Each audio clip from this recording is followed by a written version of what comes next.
remember walking out of the hospital that night with my husband after we were given the news. Swollen abdomen from the rapid growing tumors in my belly, numb from head to toe, unable to feel anything. I guess when you're numb, the fear can't seep in. I stood in the rain. You finally have my attention. I didn't know what or who I was talking to. All I knew was that this was something bigger than me. And then paralyzing fear that no longer numbed me but shook me awake. I'm dying. I'm dying. Oh my God. I'm failing at my life. And if I don't recover from this, my children are going to lose me. I repeated this story for months as I went through aggressive treatment. Bald, skinny, alone, I stood there and looked in the mirror, nothing to hide behind. Tears rolling down my face. No wig, no makeup, no armor to protect me. I remember the beautiful little girl who was once so fierce and courageous, now gone, and that terrifying feeling. No one was coming to rescue me. There was nothing anyone was able to do to take that paralyzing feeling away, that everything I tried so hard to control, I was about to lose. My knees buckling now and my tears turning into puddles, I curled on the floor, repeating the same old story. I'm going to die.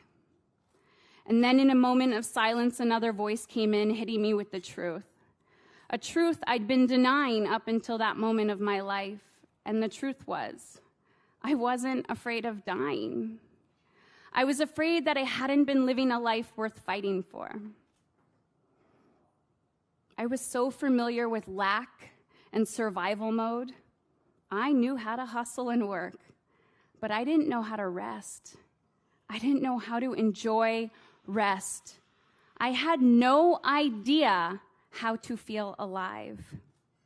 I hustled because I felt I had to. The responsibility was all on me. It was like I was pushing a boulder uphill solo, unable to ask for help or find an easier way. And I realized I was enabling an identity I never wanted to have. The good mother, the good wife, the good friend, the stressed out business owner, the strong one who held it all together. And there I was, homeless, just existing, barely hanging on in a home I had neglected, a home I expected so much from and gave nothing to. I was that home. There were many times in my life when I felt empty and alone, times when I didn't understand why I was alive, and other times wishing I wasn't. And even though I wasn't proud of the life that I was living, in that moment, I decided dying wasn't an option for me.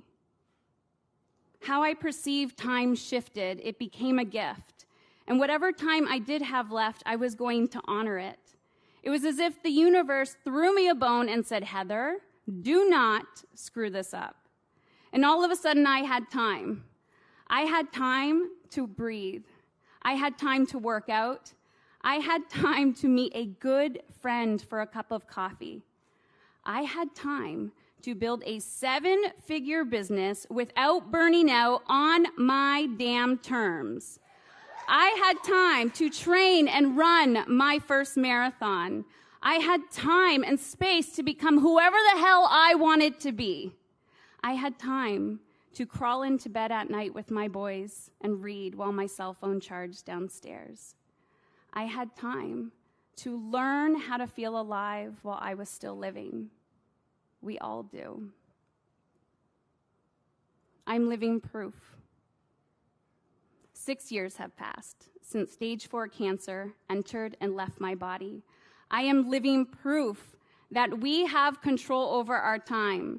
Proof that the more we attend to our soul cravings and the desires deep within and we act on them, the better we feel and the bigger impact we can make in the world. So the question shouldn't be, what would you do if you knew you couldn't fail? But rather, How would you show up differently if you knew what made you come alive? You finally have my attention, and this time, I will not take it for granted. Thank you.